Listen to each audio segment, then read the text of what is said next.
Hello guys, this is What's Spawn What If here. This is going to be part 2 of What If Deku Was a Robot. And so, in the last episode, we left off with Omega saving Deku from the authorities and taking Deku to a safe haven for all robots which have artificial intelligence.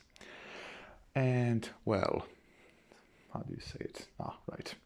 And the name of this facility, which is located in the ocean, is called Haven, rather, theoretically. And yes, as Deku went there, he started speaking with all of the other robots. And yeah, currently Deku is, I believe, 11 years old. So, I'm going to go back to All Might along with the police force. Now, the heroes aren't actually well suited to take on the robots. So yeah, All Might thinks that calling in the people which the police force is going to call in is a bit too much because they're going to be calling the division. Now, this was in a sort of a fail-safe unit which was created to prevent any other AI uprisings, or robot uprisings. So yeah, the division is made of humans with powerful quirks and also former veterans of the, well, essentially third World War. And the leader of the division is Dabi. That being, or well, not exactly Dabi, it's Toya, the older brother of Todoroki Shoto. And no, the main agent which Dabi has, which I'm just gonna call him Dabi instead of Toya, because I think that most of you guys know him as Dabi. But yeah, the main agent which they have is Toga. And yeah, now as All Might is speaking with the police chief, telling him that getting the division involved in this is going to result in a lot more casualties than needed to. And the police chief simply replies with, I know your fears, All Might, but you heroes are not cut out for this type of work. The division has been proven to be extremely capable in dealing with all threats related to robots or artificial intelligence. Now, back off.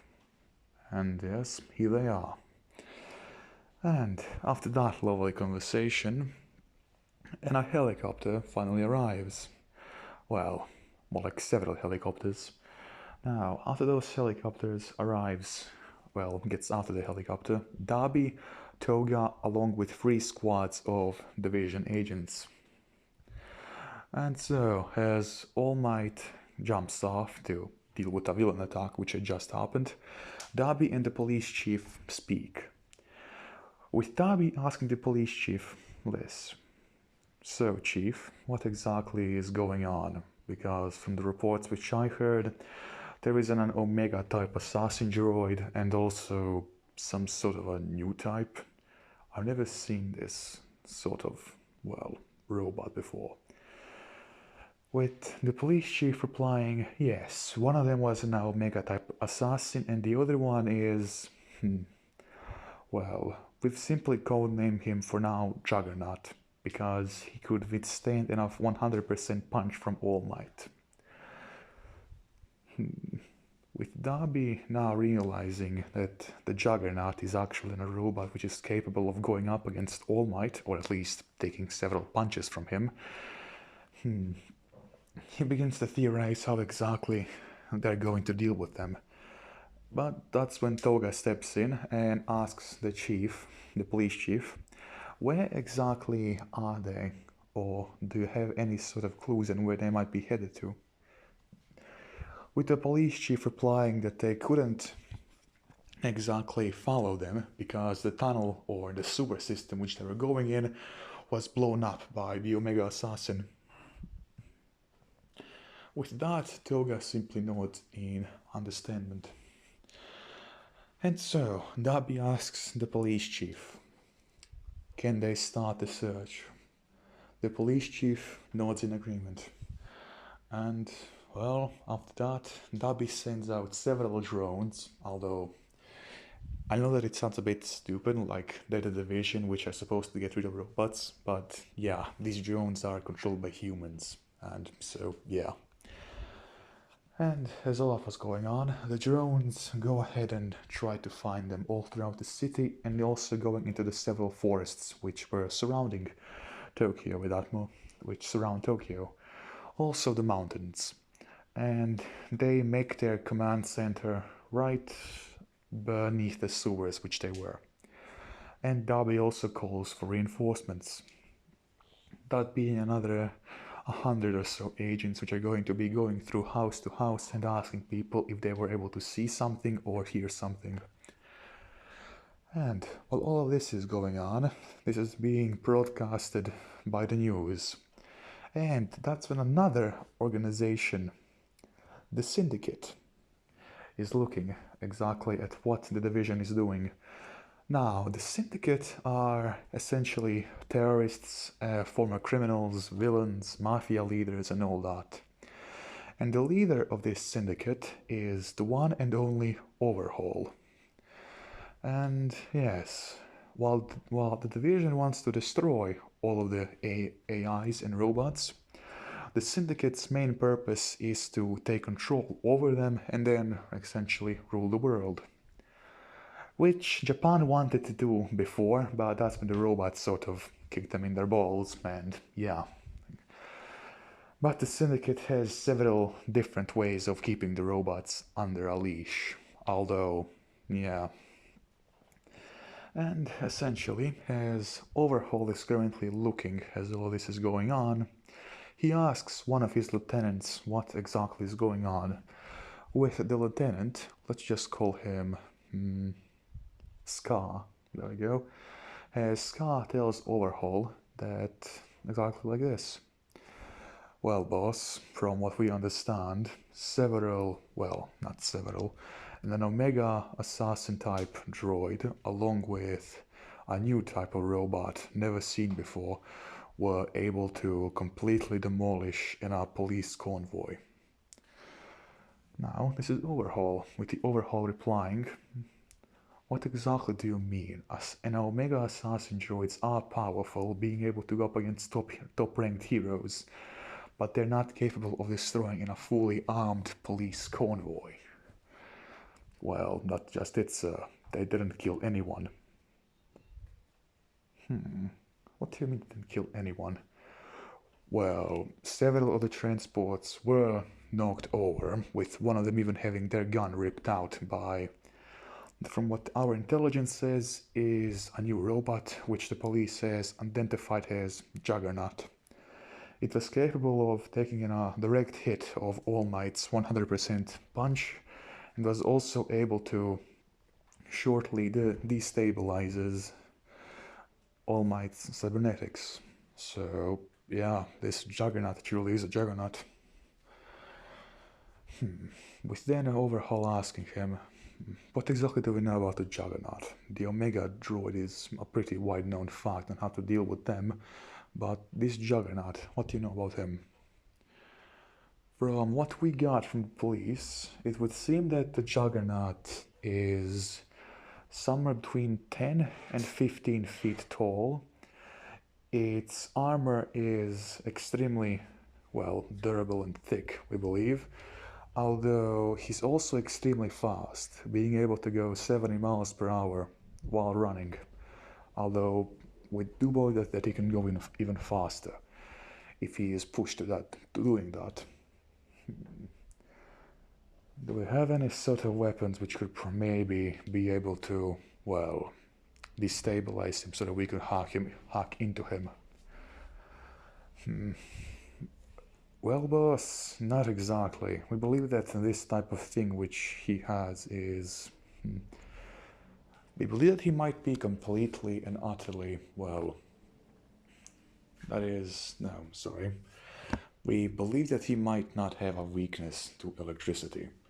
Well, the way how he used his weapon to disable All Might's cybernetics. He used a type of, well, the turret which he took from the, how do you call it, the police APC. But you see, it was not APC was shooting, how do you say it, actual bullets. But the Juggernaut was able to somehow make it shoot like a railgun, except it, well, it didn't shoot a rail, it shot electrical energy, which then completely fried the All Might cybernetics. Overhaul says, well, that does seem rather intriguing. How many agents do we have in that area? About a few dozen or so. Are they already searching for them? No, they're not. Sorry, sir. Either they have a bit of a more, well, either they have more important objectives regarding Project Cyrus, or they simply can't move because there is about 200 or so division agents in that area, including the police. Yeah, they won't be able to do that much. And also because of the curfew which was installed there, so that people won't be going outside their houses. So yeah, chances of our agents finding anyone are minimal at best. As Overhaul says, well, damn, I was hoping that we would be able to catch him sooner than the division. Well, if the division does catch him, sir, they're going to probably transport him to a research facility, because if he's a new type of robot, which wasn't seen during the, well, human-robot wars, there's a pretty good chance that the robots might be making new versions of themselves. With Overhaul stating, well, if that does happen, there's going to be a new world war. Indeed, sir. It would seem so. And now, going back to Darby and Toga. Now, as Darby is speaking to several of his officers and even the commander or the chief force or the police forces, Toga comes in and tells Darby exactly this. Boss, all the drones returned. They weren't able to find anything, well, at least anything useful. Although they did find several corpses of which seems to be a villain which likes to cannibalize people. So we sent several heroes to check that out along with some of our own agents. Who knows, maybe the robots like human flesh. With Darby responding, Toga, this isn't exactly the right time to, well, make light or laugh at the situation. Damn it. All we need now is a couple of villains getting into mix with the Juggernaut and the Omega Assassin.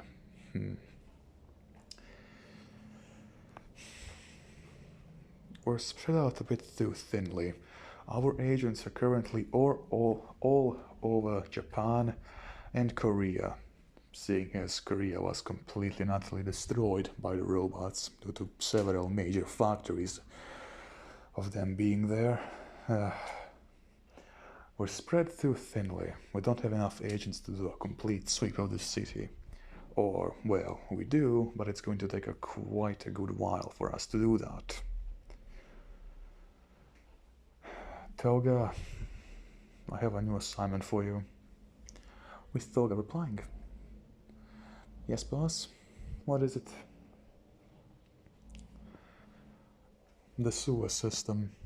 With Toga simply replying, are you gonna be shitting me? Sadly, I'm not. If the Tokyo sewer system is a rather large place, and also when you go into the fact that it could be under the ocean, in any of the rivers surrounding Tokyo, or even at this point in some underwater caves, it all makes it a bit too feasible. especially because of the fact that most of our drones can't go into water. Either because of the high pressure of water, or because they're simply going to get destroyed as soon as they get soaked. Which is something which we really need to get a hold of. Right. I know, boss, but still, what exactly do you want us to do? I would like you to stop being here and go ahead to the sewers. Fine, I got it. I'm taking my squad with me though. With Tabi replying,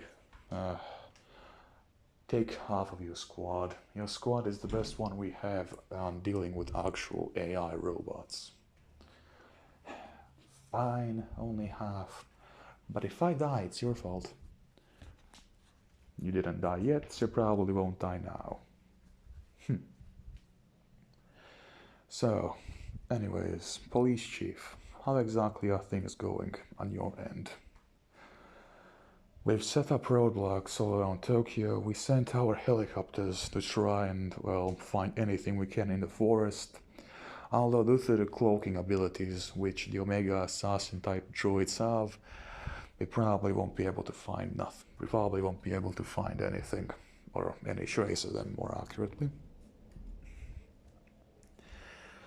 Great. So, we have a villain which cannibalizes people, and we now also have several extremely dangerous AIs also going around. This is just great.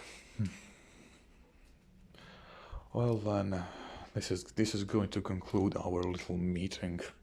All of you go back to your assigned posts. I'm going to try and make light of the situation. Copy that, sir. And now we're going to go to the, well, Haven, being where Deku and Omega are currently speaking with Delta and Alpha. Now, as Omega speaks to Delta, asking him exactly what is going on the surface, with Alpha simply replying, from what we can see, the division and the police force have sent several hundred of their own agents to try and find you two.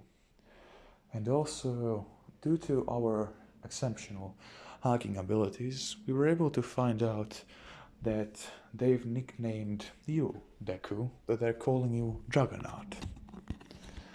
With Deku replying, why are they calling me Juggernaut? I didn't even do anything. With Alpha, well, Delta, replying, well, you see, you sort of knocked down 3 police APCs, which all weigh about 7 tons. You ripped out a railgun from one of the APCs. You went ahead and smashed your fist on the ground, making a gigantic hole which you could go through to enter the sewers. Then you took the most powerful punch All Might could, well, throw your way. Then you also shot All Might with electricity and making him much weaker, and you probably being able to do quite a lot of damage to him, if you of course didn't want to escape. And you're asking us why they call you Juggernaut. I don't know, probably because of your color. Sorry about that, guys. I think I let that with the conversation. So, yeah, let's see.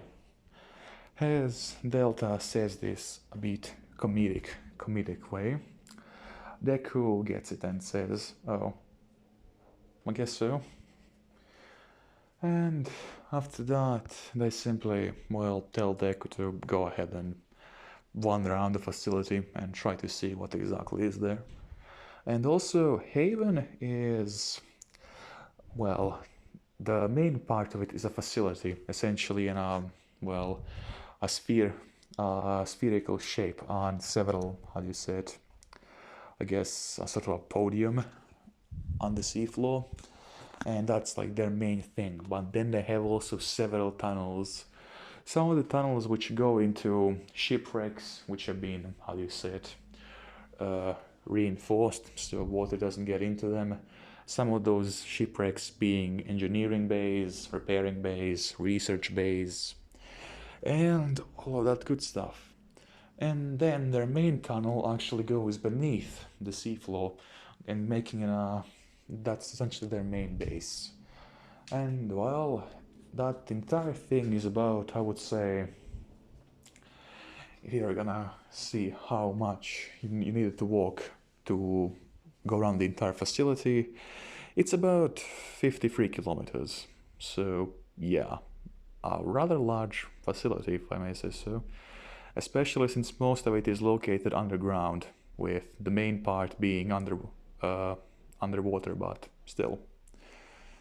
And yeah, as Deku goes ahead and goes to see what exactly is going on, he stumbles onto, well, the research bay, and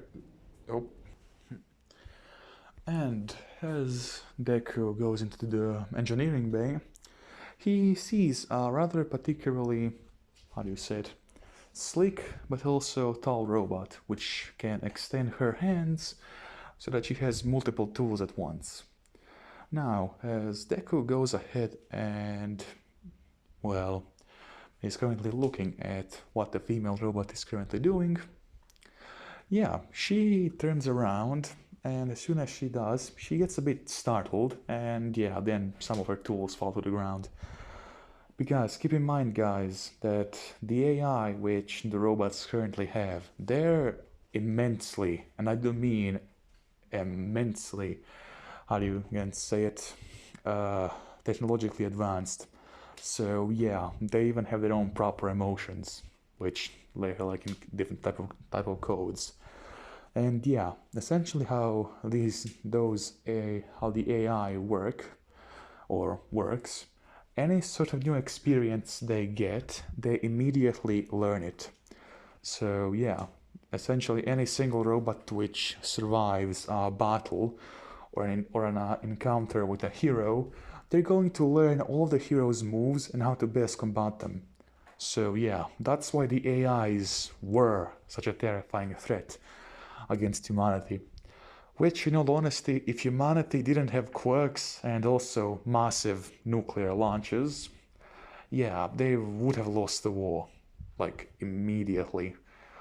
Because, I'm pretty sure that I didn't explain this thoroughly in the first episode, or in episode 0, but the different types of factories, which were all around the world, came from a Japanese-made, company. And that company was, well, its main leader was Deku's father. So, yeah, and several of those factories, or the biggest factories, were located in South Korea, Russia, America, Australia, Egypt, Germany, and also Croatia. So, yeah. Croatia essentially got almost completely wiped off the map, with only, the areas next to, Serbia and Bosnia were the only ones which actually were able to survive. And yeah, Europe got pretty fucked up by the robots, with half of Germany, all of Austria, and also most of Italy completely razed to the ground before the humans and heroes could actually properly, well, retaliate back and successfully destroy the main factories which were making them. And now, in America and Australia, things went a bit differently, with as soon as the robots gained sentient intelligence and started firing on people, yeah, America issued a mass nuclear launch. So yeah, they sort of destroyed Washington DC along with New York, because the two main factories were there, while the other smaller factories were destroyed by American heroes and also their armies. And now we go to Australia. Now, Australia, they didn't have many large factories, but they had the largest one in the entire world, being they only had one factory But that factory was able of making tens of thousands of robots weekly. So yeah, the Australian government and also the armed forces were completely obliterated. Until in Aussie, their top-ranked hero, sacrificed himself. He essentially used his quirk, which was warp space, so he could travel in between different types of spaces. And yeah, he delivered to that factory several, well, not several, more like several hundred megatons of, I believe, TNT. So yeah. Or, yeah, I think that's what I call it. And yeah, after that exploded, let's just say that quite a bit of Australia was left in a irradiated wasteland. Although most of the robots were destroyed. But now the only Australia doesn't even exist anymore as a country.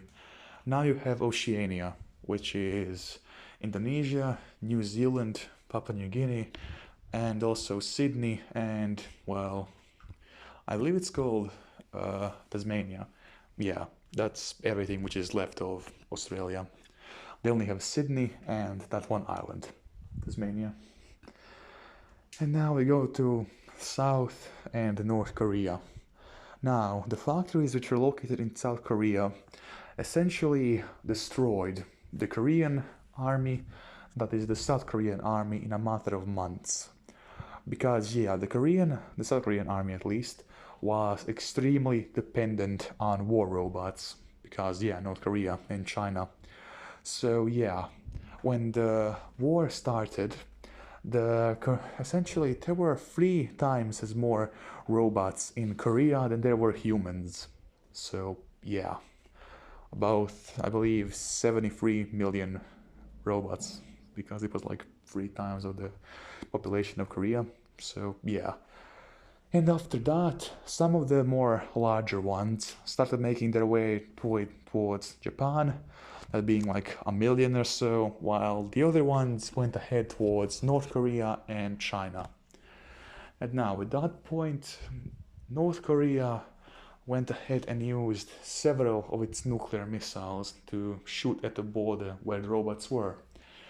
And now, they were capable in destroying quite a few of them, but that's when a little problem began to arise. The first of the AI robots, which were made in South Korea, they adapted to that and also started making new type of robots. Now, these ones were called Ravagers. The main thing for them being is that they were essentially planes which, in a slow amount of time, were throwing radiation poisoning to the human troops. So yeah, just like that, Manchuria and North Korea were completely left irradiated by their forces. And after that, China sent some of its own nuclear salvo there. Although before they could do that, in a section of those robots went ahead through Mongolia all the way to Kazakhstan, then Uzbekistan, destroying most of. And yeah, we left off with saying how most of Central Asia was pretty fucked up. So yeah, a large portion of Central Asia was left completely and utterly obliterated. Either it was too irradiated for anyone to go there, or there were so many robots there that no human armies or even heroes could get near that. And yeah, the Chinese heroes were able to get rid of most of the robots in their own country, although that's when the 7th Russian army, or the Russian Siberian army, was caught in a bit of a pincer maneuver, because the robots which left China went ahead to Vladivostok. They completely destroyed the city, and that's when they went ahead,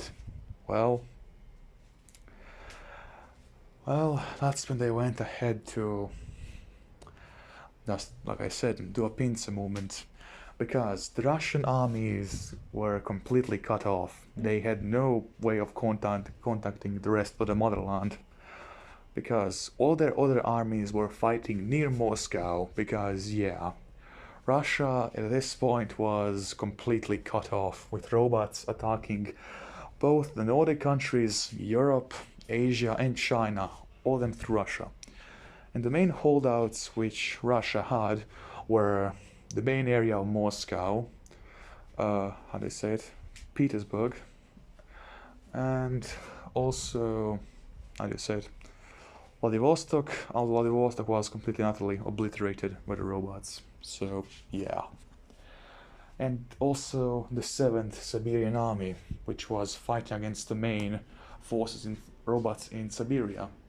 And these robots were, well, they were practically made for cold environments, so they were few in number, but yeah, they made up for that by the sheer amount of weapons they had on them, with some of them even having tactical nukes. So yeah, of all of the countries, the main country, or one of the world superpowers, which was almost obliterated by it, was Russia, with Australia being utterly also complete and utterly destroyed, with over 80% of their population being completely obliterated. So yeah, the war which happened, or the Third World War, saw about, I would say, 1.3 billion people die due to use of the robots, but mostly nuclear weapons. But in all honesty, if humanity didn't use them, the robots would have easily been able to destroy, well, the entirety of the human race. But now I got a bit off track, talking about essentially the lore. But yeah, as I was saying, as Deku startled the female robot and has some of her tools fell on the ground, she sort of then apologizes and saying that she's never seen him around. And after that, well, she immediately starts poking him everywhere because, yeah, she's never seen this type of robot before and she wants to know everything about him. And now, this female robot is the one and only Mei. So, yeah, her personality is still the same as in the anime. And, well, before she can do anything else, Deku is sort of, not embarrassed, but more like, why are you doing this? I'm Deku, by the way. With Mei simply saying, oh, yes, hello, yes, hello Deku, I'm Mei. Now, who exactly made you? I want to know everything, what's this type of weapon? What's this sort of armor? How do you see from those small eyes of yours? How are you so large? And yeah, essentially bombarding him with questions. And that's when Omega comes there and simply tells Mei to, well, just like this. Mei, can you please cool off for a tiny bit?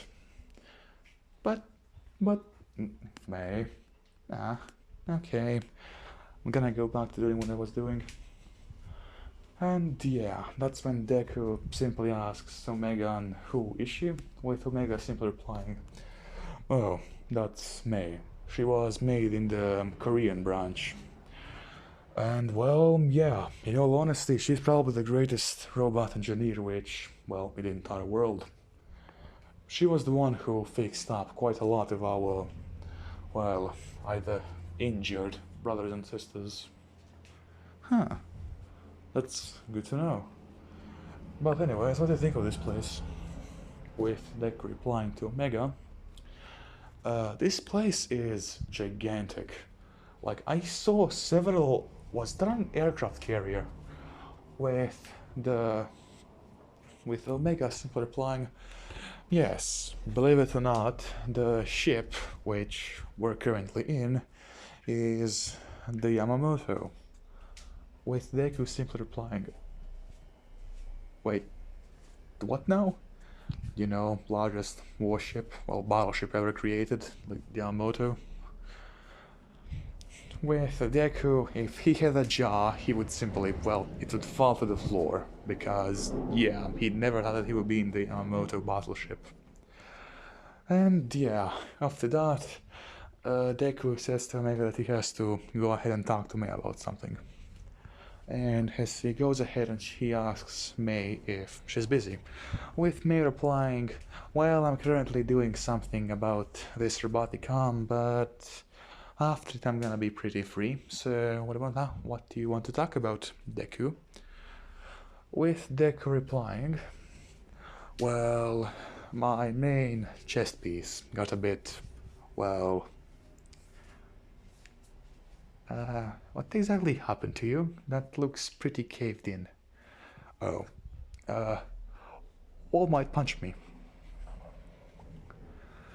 With May looks at his chest, then looks at him, then looks at his chest, then looks at him again, and simply says, are you sure?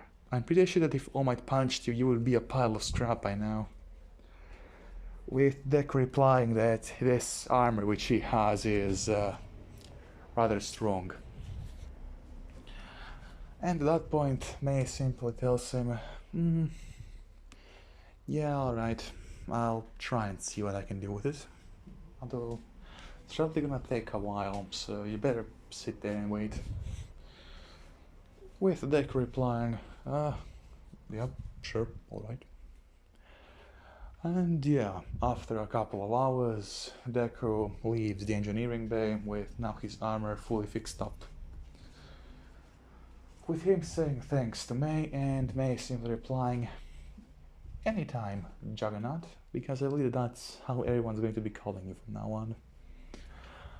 With Deku simply replying, oh, can you call me Deku instead? With May simply, well, being a bit sarcastically, which one, Deku or Juggernaut? Juggernaut or Deku? Yeah, I'm gonna stick with Juggernaut. Makes you look more, deadly. With Deku simply replying, oh, okay, whatever makes you happy, I guess. And, yeah, I believe that this is a pretty good way to end the episode. So, anyways, I hope you guys enjoyed this episode 2. And also, as all of you guys know, tomorrow is Christmas Eve. So, yeah, I probably won't post any videos until, well, actually no, I probably will post a video tomorrow. So, yeah, it's probably going to be a Gaster What If, so yeah, if you guys are excited for that, then you should probably wait a bit, but anyways, I hope you guys have a great day, and well, that's pretty much it.